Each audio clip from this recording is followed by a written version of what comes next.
Alhamdulillah, alhamdulillahi rabbil alamin, wa salatu wa salam ala khatam al-nabiyyin nabina Muhammadun sallallahu alayhi wa sallam, wa ala alihi wa ala ashabihi wa ala man ihtada bihidaw ila yawmiddin amma ba'd.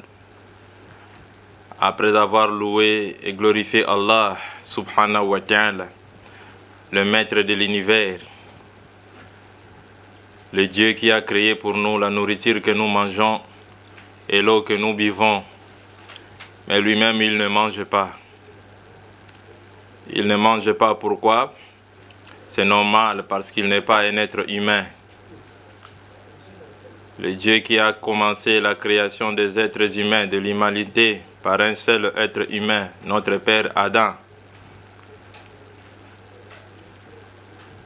Et il a créé pour notre père Adam sa femme Ève. فَبَعَثَ مِنْهُمَا رِجَالًا كَثِيرًا وَنِسَاءً. Et de deux, Dieu a créé, grâce à ces deux créatures, beaucoup de femmes et beaucoup d'hommes sur cette terre.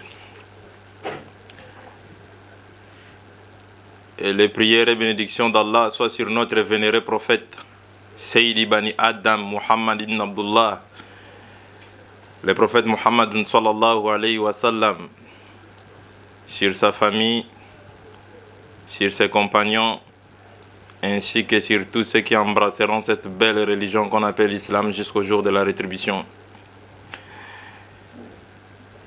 Mes chers frères et sœurs musulmans et mes chers frères et sœurs chrétiens, je vous salue tous dans la salutation divine en vous disant Assalamu alaikum wa rahmatullahi wa barakatuh. Cette salutation qui signifie que la paix et la bénédiction et la miséricorde de Dieu soient sur vous.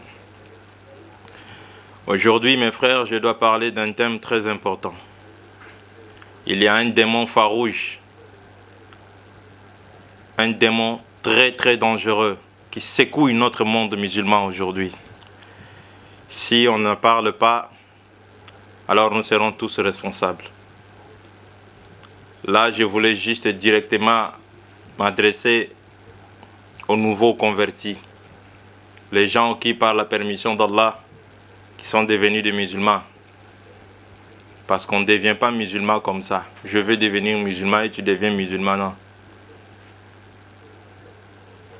Quand quelqu'un devient musulman, ça veut dire que c'est Dieu qui a voulu que cette personne devienne musulman. Parce que son prophète a dit Man yahdihillahu fala hamdulallah wa man yudlil fala hadiyalah. Celui qui Allah guide dans les droits chemins de l'islam, personne ne peut le guider. Et celui que Allah a laissé dans l'égarement, personne ne peut le guider. Je viens ici uniquement parler de l'hypocrisie et en se basant, n'est-ce pas, sur le thème de l'hypocrisie comme je préparais aujourd'hui, mais je voulais par là exhorter les nouveaux convertis. Exhorter aussi de nouveaux convertis, pourquoi pas des non-musulmans, n'est-ce pas, qui ont des pensées négatives en ce qui concerne l'islam, en s'appuyant des comportements des individus. Mes chers frères et sœurs, je suis votre frère Abu Hamza, le professeur Djibril Louamou. Aujourd'hui, j'ai un groupe de prédication de WhatsApp qui est l'un des groupes les plus populaires aujourd'hui. Et parmi le prêche et les prédications que nous mettons dans les groupes, souvent il y a des questions, n'est-ce pas, où les gens posent des questions. Les gens nous posent des questions. En ce qui concerne nos prêches, quand nous prêchons, les gens nous posent des questions et tout ça. Nous répondons aux questions. Et là, ce n'est pas la série de questions-réponses, mais là, je dois d'abord exhorter mes frères musulmans de nouveaux convertis. Pourquoi le thème c'est l'hypocrisie? Mes frères, j'ai reçu beaucoup de messages de frères musulmans qui se plaignent, et surtout de nouveaux convertis, qui retournent dans l'idolâtrie, tout simplement parce qu'il y a des gens, un groupe des individus, des soi-disant connaisseurs, des soi-disant imams, oulamas, prédicateurs, qui contribuent, n'est-ce pas, pour la destruction de l'islam, pour salir, vendre une image sale de l'islam. Un frère à partir de Congo-Brazzaville m'a appelé dernièrement pour me dire, Prof Djibril, en tout cas, je ne prie pas, il y a de cela 3 ans. Je dis, oh, frère, mais tu es déjà kafir. Quand tu ne pries pas, mais tu n'es plus musulman. Parce que Dieu dit Al-Ahadullah di bainakum wa bainallah as-salat. Faman tarakaha kafir. Faman tarakaha kafara. Mais le pacte qu'on a fait, c'est-à-dire le pacte ou bien le lien qui nous soude, bien qui nous unit entre nous et Allah, c'est le salat. La salat, la prière. Faman tarakaha kafara. C'est lui qui ne prie pas, d'office il est devenu mécréant. Il dit, mais qu'est-ce qui a fait que tu ne pries pas? Et qu'est-ce qu'il y a, mon frère? Il dit, Prof Djibril, je viens à peine d'écouter tes prêches, tes prédications. J'ai un imam, n'est-ce pas, qui est un maître mécanicien. Il a un garage chez lui, machallah. C'est un grand imam, c'est un grand ulama, un connaisseur. Il prêche, il enseigne l'islam, machallah, et c'est responsable d'une mosquée. Bon, moi j'avais un petit problème avec ma voiture. Je suis marié, père de 4 enfants, et c'est cette voiture qui m'aide, n'est-ce pas, à nourrir ma famille qu'Allah m'a donnée. C'est cette voiture qui m'aide à payer les frais scolaires de mes enfants, de s'occuper de ma femme, mes enfants, de payer les loyers. C'est cette voiture qui m'aide en tout cas. Mais quand c'est tombé à panne, il y avait un petit problème de moteur. Donc on a préféré, n'est-ce pas? J'ai préféré, comme c'est mon imam, c'est notre frère musulman aussi, j'avais vraiment confiance en lui. J'ai amené ma voiture auprès de lui dans son garage. Je dis non, imam, qu'est-ce qu'il faut? Il dit non, bon voilà, il faut faire la révision de la moteur. Ça coûte combien? Bon, ça coûte autant. C'était à Brazzaville. Le frère m'a appelé. Il a donné la voiture à notre imam dans son garage. 2 jours. Et puis, écoutez, il a payé même le frais. Le frais de réparation, tout il a payé. Même les pièces, n'est-ce pas, qu'il faudrait acheter pour changer les pièces dans le moteur. Le frère a tout financé. En tout cas, il avait tout donné. 2 jours après, l'imam a dit non, bon voilà, il faut aussi des documents parce que souvent les gens de fiscalisation, ils ont l'habitude de venir ici vérifier si réellement ce n'est pas des voitures volées. Donc il faut me laisser aussi les documents ou bien les papiers de la voiture. Le frère, comme il avait confiance de cet imam-là, il a donné le document. Vous savez, mes frères, ce que l'imam a fait? Il a fouillé avec la voiture d'un frère musulman. L'imam a fouillé. Il a quitté Brazzaville jusqu'en Caï. Il a fouillé. Le frère est venu, il a demandé, mais l'imam, mais ma voiture, l'imam n'est plus ici. Même son téléphone, son numéro verrouillé, tout est donc déconnecté. Il a fouillé. Ça a faussé la foi de notre frère et il n'a pas prié pendant 3 ans.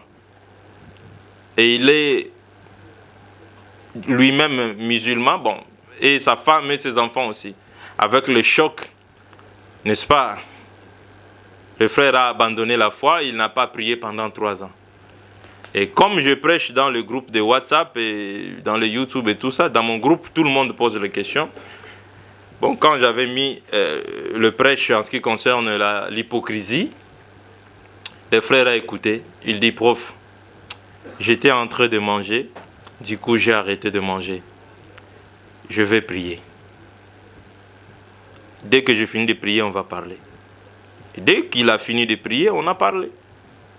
Il dit, c'est à cause de ça seulement, cette déception m'a poussé à la mécréance. Je ne prie plus, il y a de cela 3 ans. J'ai exhorté le frère et il est revenu dans la foi. Je voulais donner ici un conseil à mes frères, parce qu'il y a beaucoup d'exemples comme ça. On va continuer. Je voulais aussi donner un conseil à mes frères, de nouveaux convertis. La religion appartient à Allah. La religion n'appartient pas aux humains, c'est la religion d'Allah. Donc, quand tu deviens musulman, déjà il faut mettre dans ta tête, dans ton esprit, que d'abord, ce n'est pas une chance. Devenir musulman, ce n'est pas une chance. Plutôt, c'est une grâce. Devenir musulman, c'est une grâce. Allah t'a choisi parmi ses adorateurs. Tu quittes l'idolâtrie. Là où on adore les prophètes, on adore les êtres humains. Tu viens dans la religion où on adore Dieu, lui seul, Allah, sans lui associer, avec qui ou quoi que ce soit. C'est la religion où on t'appelle pour adorer un Dieu immortel, qui ne meurt pas, qui ne tombe pas malade, qui n'a ni début, qui n'a ni fin, qui est le premier sans début, le dernier sans fin. Donc nous espérons tous le paradis. Bi'idhnillah ta'ala.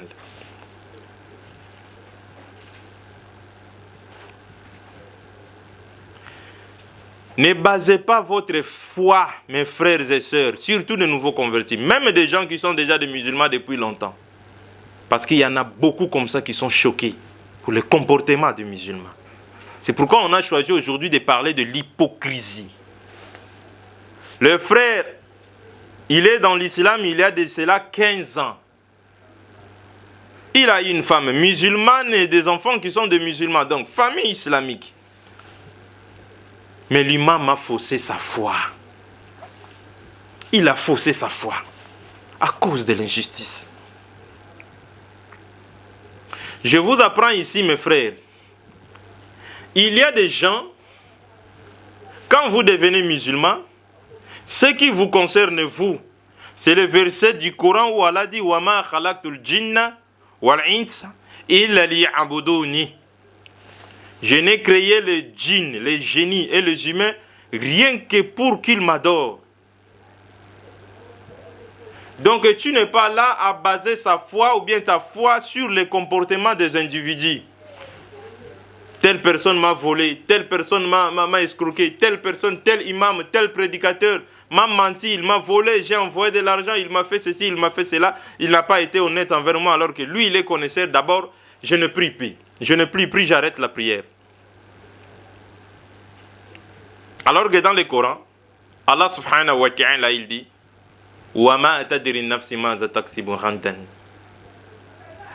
personne, aucune âme, c'est-à-dire personne ne sait ce qui va lui arriver demain. Pourquoi souvent quand on parle des choses, ou bien on dit des choses qu'on va faire demain ou après-demain, ou bien le même jour mais après quelques heures, on dit souvent Inch'Allah. Pourquoi? Tout simplement parce que nous ne savons pas dans 1 heure ou dans 2 heures qu'est-ce qui va nous arriver. C'est ce que Allah subhanahu wa ta'ala, il dit lui-même dans le Coran, wa ma tadri nafsi maza taksibu ghadan. Tu deviens musulman, alhamdulillah.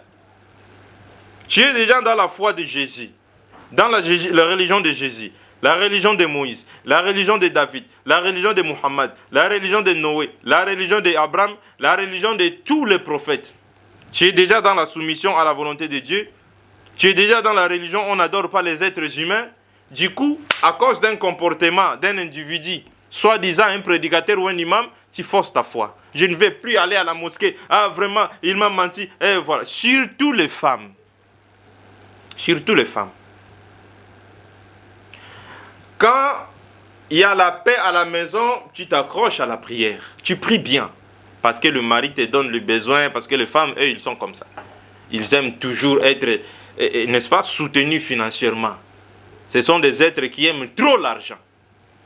Ils ont beaucoup de besoins. Mais, si tu as un mari à la maison qui ne partage pas, ou bien qui faisait tout, les nécessités de la maison avant, et du coup, il ne fait plus ça, tu forces ta foi. Ou bien le mari épouse une deuxième femme, tu n'es plus musulmane. Tu enlèves l'hijab et tu ne pries plus. Tu penses que la clé du paradis repose sur le main de ton mari? Non. Parce que Allah subhanahu wa ta'ala, il dit dans le Coran sacré, Inna Allah la ya'firu an yushrika bihi wa ya'firu ma duna dhalika liman yasha.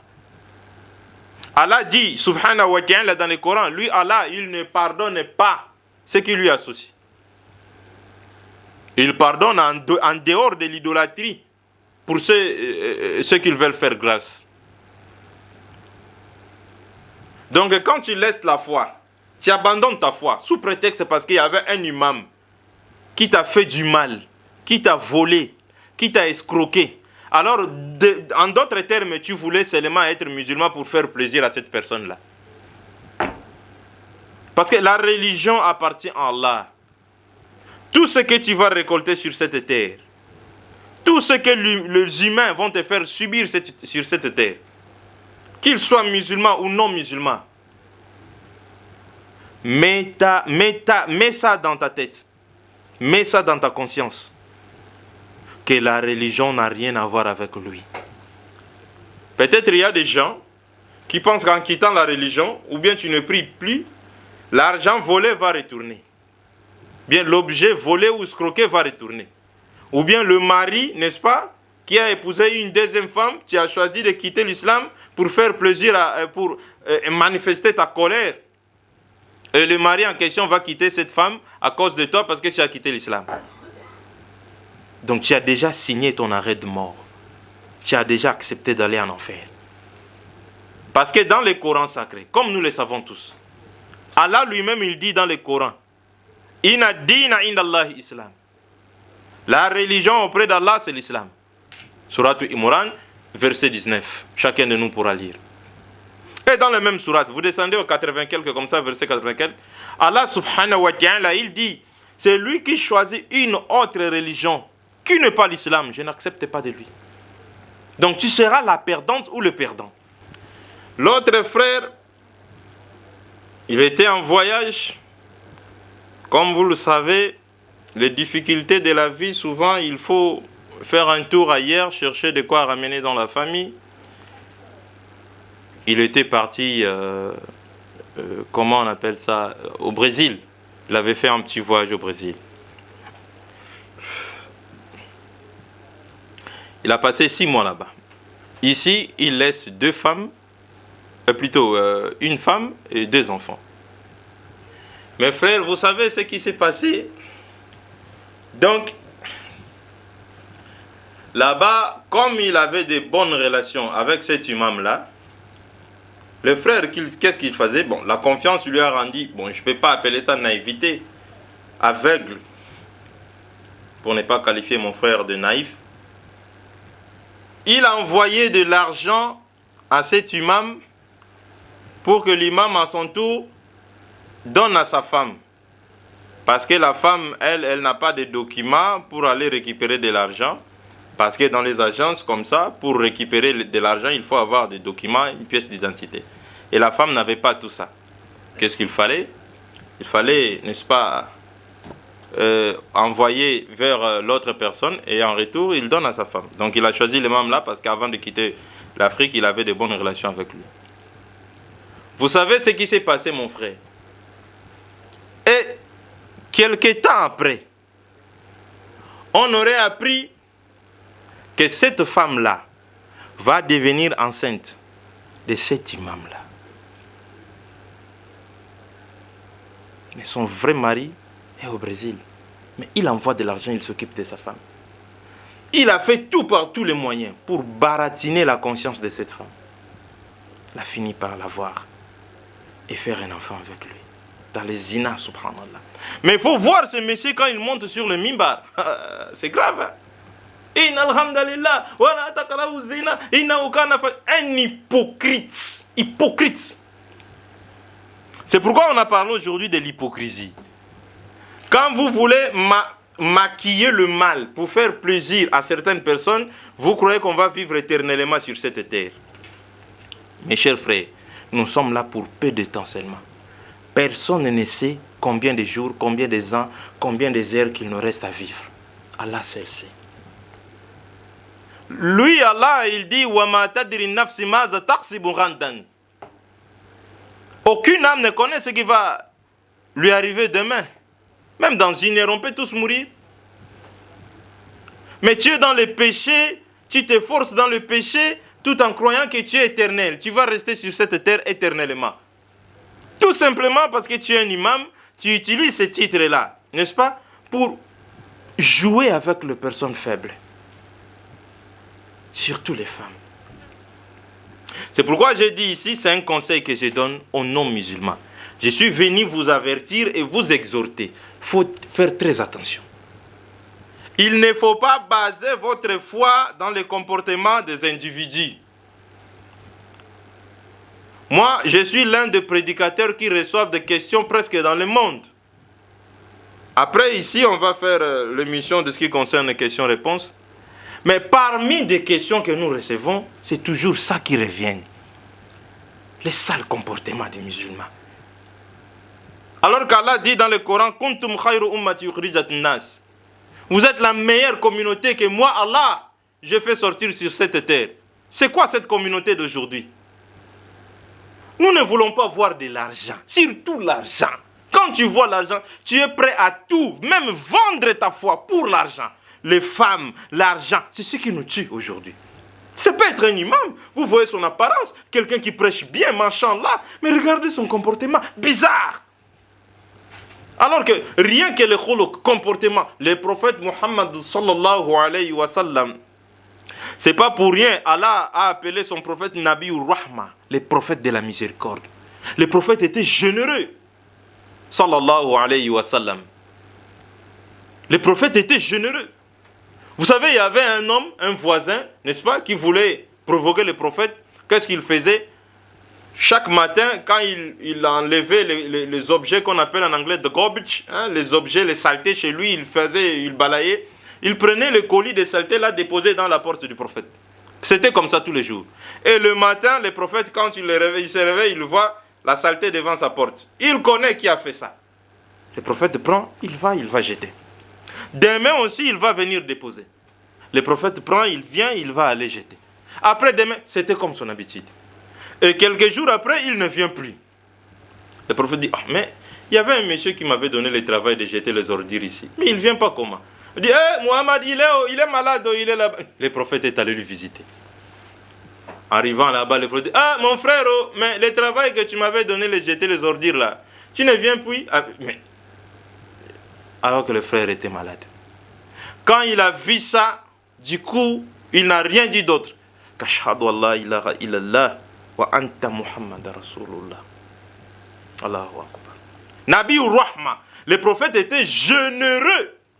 Le prophète Muhammad sallallahu alayhi wa sallam. C'est cette générosité qu'on a aujourd'hui. Rien. Vous allez voir un musulman, quand il vit avec les voisins même qui sont des chrétiens, dans la parcelle ou bien dans la cour, mais vous allez voir le comportement de ces musulmans violent. Il n'est pas gentil. Sous prétexte que ce sont des chrétiens. Mais vous ne savez pas. Le prophète a dit quoi? Faites du bien même aux voisins. Le droit des voisins est enseigné dans l'islam. Peu importe qu'ils soient chrétiens ou quoi que ce soit. Parce que le problème de religion, toutes les religions existent par la volonté permissive d'Allah. C'est Allah qui a permis ça. Tu n'as pas le droit de forcer quelqu'un à devenir musulman ou bien de haïr quelqu'un parce qu'Allah ne lui a pas guidé dans l'islam. Si toi tu es musulman, mais prêche l'islam à travers ton comportement. Même si tu n'as pas l'éloquence, tu n'as pas le don de prêcher comme ça. N'est-ce pas? Avec la parole. Mais prêche avec ton comportement. Sois généreux comme le prophète Muhammad sallallahu alayhi wa sallam.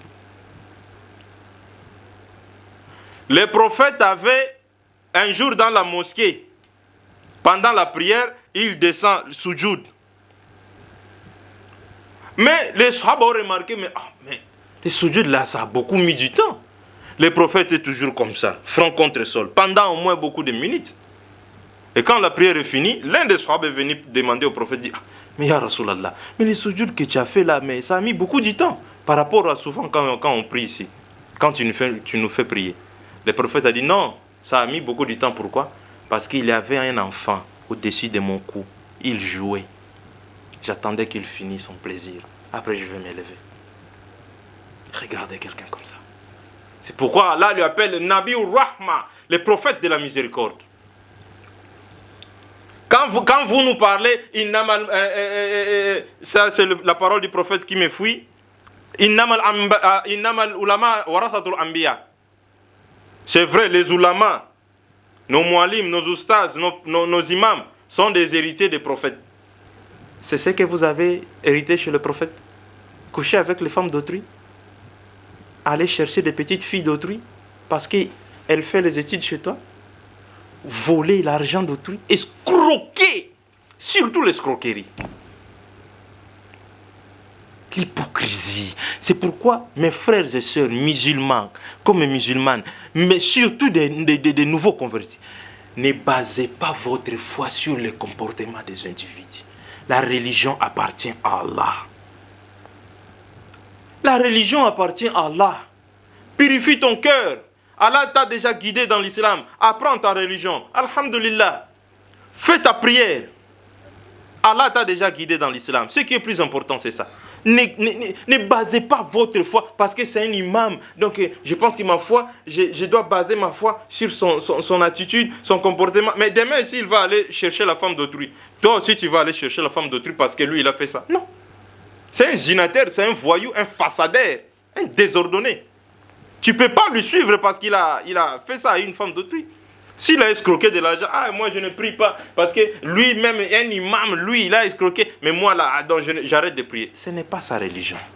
Il sera devant Allah face à face, pas avec toi. Toi, purifie ton cœur dans la foi. Il y a des hypocrites dans cette religion.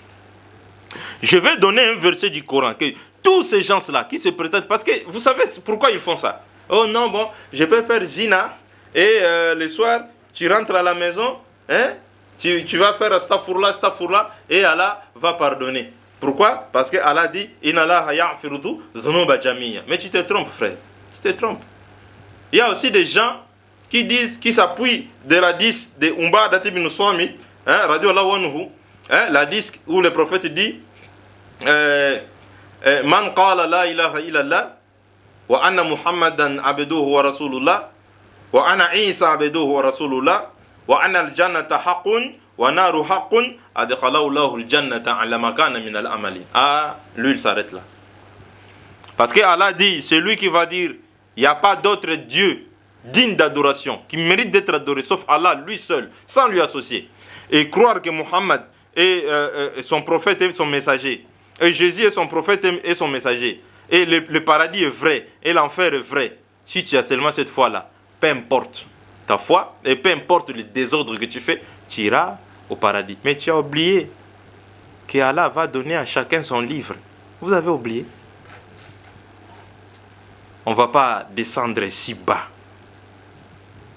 jusqu'à salir l'islam jusqu'à ce niveau. Je suis choqué, mes frères. Hier, vers 23h, j'étais au lit, j'ai dormi. Des fois, je mets le téléphone en sourdine ou en silence, ou bien je déverrouille tout simplement. Parce qu'il y a des gens qui m'appellent des États-Unis d'Amérique. Là-bas, ils sont 8h. Chez nous, ici, je ne sais pas, 2h ou 3h. Ils pensent que c'est le même heure. Ils m'appellent alors que le professeur est en train de dormir. Donc, ça dérange à des fois. Mais hier, comme je faisais, n'est-ce pas, je me préparais pour la conférence d'aujourd'hui, une femme m'a appelé. Mes frères, c'était hier. Hier. Une sœur, donc une maman m'a appelé. Elle a dit même, Prof Djibril, tu es mon fils. Mais je vais te dire quelque chose. Comment est-ce que ma fille est malheureuse en ce moment? Je dis, qu'est-ce qu'il y a? Elle avait envoyé de l'argent à un imam à Dubaï pour acheter la marchandise pour elle. Depuis là, 0 marchandise arrivée. L'imam continue de mentir. Demain, aujourd'hui, demain, jusqu'aujourd'hui. Il dit là-bas son mari, donc il ne veut même pas écouter d'autres explications. L'argent ou rien. Ou sinon, il va divorcer de ma fille. Que dois-je faire d'un tel imam? C'est un imam. C'est un imam. Donc, ça c'était en résumé pour dire à mes frères et sœurs musulmans ou mes frères non musulmans qui nous écoutent, ne regardez pas l'islam avec un œil méprisant tout simplement parce qu'il y a un groupe de musulmans que vous connaissez qui se comportent mal. Ils savent que ce sont des péchés. Mais ils sont là-bas parce qu'ils s'en foutent de la volonté de Dieu. Ils s'en foutent de la loi de Dieu. Ils s'en foutent des principes islamiques. Et surtout, vous les nouveaux convertis, Allah vous a déjà guidé dans l'islam. C'est une grâce au-dessus de toutes les grâces. Vous avez été choisi parmi les humains. Allah vous a choisi, il a fait de vous le musulman. C'est une grâce, ce n'est pas donné à n'importe qui. Alors, ce que vous avez à faire, c'est d'apprendre votre religion. C'est pourquoi l'imam l'a couché avec cette femme. Pourquoi? Parce que et l'homme et la femme, personne n'a étudié l'islam. Quand on ne veut pas étudier sa religion, ça donne ça. On a le temps d'apprendre la religion. Même un peu. Si tu n'as pas la chance d'aller étudier chez les Arabes là-bas, c'est pas grave. Même ici, tu peux étudier. C'est pourquoi j'ai donné l'hadith de Cheikh Ousseymine ici, a dit, et la parole de Cheikh Ousseymine dit, Fahamuddin la yastaju makani khas. Tu peux étudier ici, Allah te donne la connaissance. Si tu avais la connaissance, tu allais même aller donner ta femme, n'est-ce pas, à quelqu'un comme ça, même si c'est un imam. Le prophète a dit quoi? Iyyakum yadkhulu ala nisa. Oh, vous les hommes, faites attention. Il ne faut pas entrer là où il y a des femmes.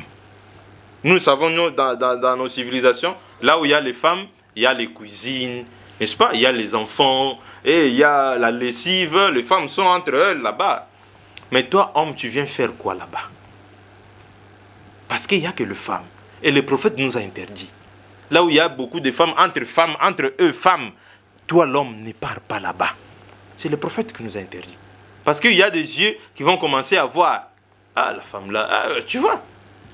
Des fois, la femme est en train d'arranger son pagne et toi, tu es là, tu regardes. Pour éviter tout ça, et le prophète nous a interdit. Et il dit encore, La yakhuluna rajulu bi imirati illa kana thalithuhuma shaitan. Ne mélangez pas l'homme et la femme dans un endroit, ça dit, je peux dire, fermé. Il n'y a que lui et la femme. Non, ce sont des sœurs, ça ne fait rien. Ce sont des sœurs. Le prophète a dit, Ila kana thalithuhuma shaitan. Satan est troisième parmi eux. Donc je vais finir par donner un verset du Coran, n'est-ce pas, où Allah parle pour ce genre de personnes. Prenez vos Corans là-bas, 61e sourate du Coran. Vous pouvez lire. 61e sourate du Coran. La réponse à tous ces imams-là hypocrites. Tous ces étudiants-là hypocrites. Tous ces connaisseurs-là hypocrites. Qui sont en train de vendre l'image sale de l'islam. Avec votre comportement qui n'a rien à voir avec la religion de Dieu. Alors que vous pensez que... Bon, je peux vous donner un exemple. Tu fais le zina. Tu penses que moi, bon, je fais le zina. Après avoir fait le zina, je vais aller me purifier. Je fais l'ablution après. Je prie après la prière. Astaghfirullah, astaghfirullah. Je fais doigt. Allah me pardonne. Pourquoi? Allah dit Inna Allah ya'firu dhunuba jami'. C'est bien, c'est ce que tu crois. Mais n'oublie pas, Allah dit Wa ma tadri nafsi ma za taksibu ghadan. Faut pas oublier. Personne ne connaît ce qui va lui arriver demain. Bon, tu as fait zina tout en croyant que non, je pars à la mosquée pour prier. L'accident là arrive, ça, on te ramasse, tu meurs sur place. Que direz-vous devant Allah? Avec le dette, tu as pris l'argent, donne-moi une partie de ton argent, je vais travailler, après 2 ou 3 mois, je vais rembourser. Les frères, par sa bonne foi, la fraternité islamique, les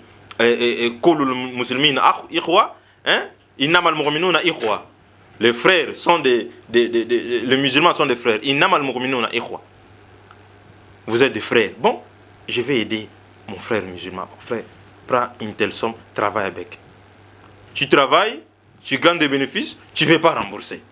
Si tu meurs dans cet état,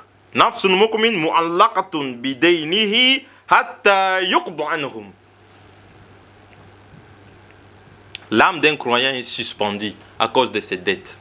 Jusqu'à ce qu'on rembourse ces dettes-là.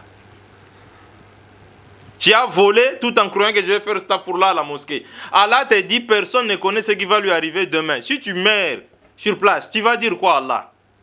Le verset du Coran, ça est là. Lisez là-bas, mes frères. 61e sourate du Coran. Parce qu'il y a un frère qui m'a dit, Prof Djibril, il ne faut pas trop attaquer. Il faut se réserver. Mais mes chers frères, on s'est réservé pendant longtemps.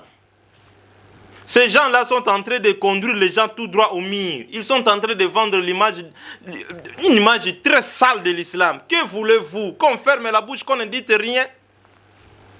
Et les imams, et les amirs, ils sont tous dans le même paquet. Les hypocrites, ils sont là pour l'argent. Il ne faut rien pour le développement de l'islam, contribuer. Qu'est-ce qu'il faut? Rien. S'ils sont là-bas à voir le président de la République, chacun va dire ce qu'il veut. Hein. C'est leurs intérêts. Bon, moi, une maison. Et moi, rien que ça. Ils vont parler de l'islam. Nous voulons une chaîne de télévision. Ils s'en foutent. Ce qui les concerne, eux, c'est de l'argent. Et ce sont des personnes comme ça que vous voulez baser votre foi en regardant leur conduite? Non. La religion appartient à Allah, pas aux êtres humains. Coran chapitre 61, verset 1. 61e sourate du Coran, verset 1. Qu'est-ce que Allah, le Tout-Puissant, il dit? Le Tout-Puissant, Allah subhanahu wa ta'ala, il va nous dire dans ce verset du Coran, au nom d'Allah, le tout miséricordieux, le très miséricordieux. Bismillahirrahmanirrahim. Qu'est-ce qu'Allah dit? Ce qui est dans les cieux et ce qui est sur la terre glorifie Allah. Et il est le puissant, le sage. Allah continue. Verset 2. Écoutez mes frères. Oh, vous qui avez cru. Il parle de nous, les musulmans. Allah dit na aman. Parce que Allah, des fois, ils utilisent trois appellations lorsqu'il parle des êtres humains, lorsqu'il nous appelle, nous, les humains. La première appellation, il dit Ya ayu alladina aman. Quand il dit Ya ayu alladina aman, il s'adresse aux musulmans, à ses fidèles, nous, les adorateurs d'Allah. Il s'adresse qu'à nous. Et il y a d'autres termes, il dit Ya bani Adam. Là, il englobe tout le monde. Les juifs, les chrétiens, les athées, les musulmans et tous les êtres humains. Ya bani Adam, parce que nous sommes tous mathématiquement issus de la postérité d'Abraham. Nous sommes tous issus de notre père Abraham. Et la troisième appellation, il dit Ya ayu annas. Oh, vous les humains. Donc, vous les humains, donc en général.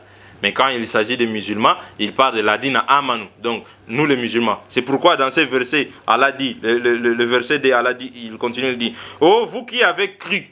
Allah dit na aman. Là, il parle de nous, les musulmans. Allah dit quoi? Pourquoi dites-vous ce que vous ne faites pas? Notez, hein. Notez, prenez note là où vous êtes. Vous là, les hypocrites.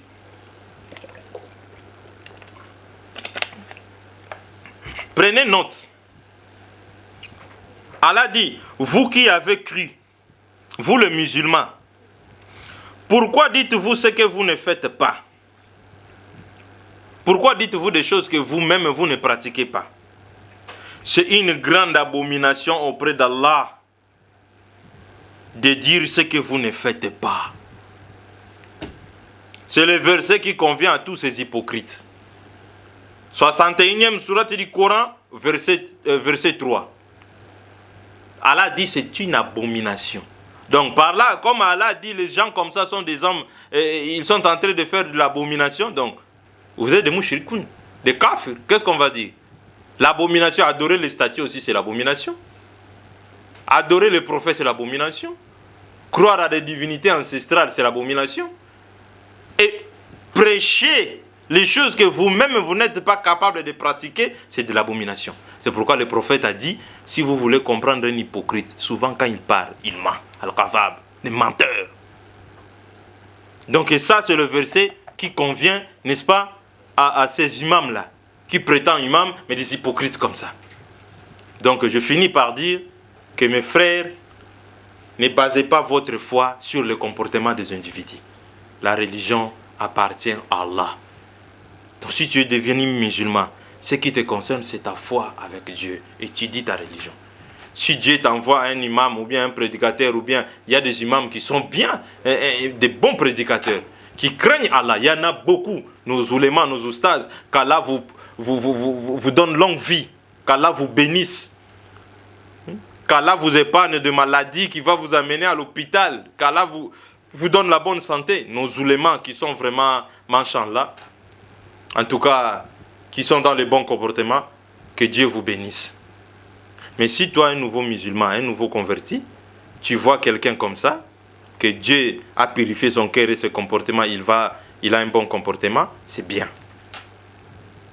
Mais si tu as aussi côtoyé quelqu'un qui qui n'a pas la soumission d'Allah et qui ne respecte pas les lois divines, qui ne respecte pas les lois islamiques, ce n'est pas les problèmes de l'islam. Ce n'est pas ça qui va fausser ta foi. C'est lui qui est un désordre. Et il est en train de courir un grand danger parce que l'enfer est réel. Subhanaka Allahumma bihamdik. Ashhadu an la ilaha illa anta astaghfiruka wa atubu ilayk. Assalamu alaikum wa rahmatullahi wa barakatuh.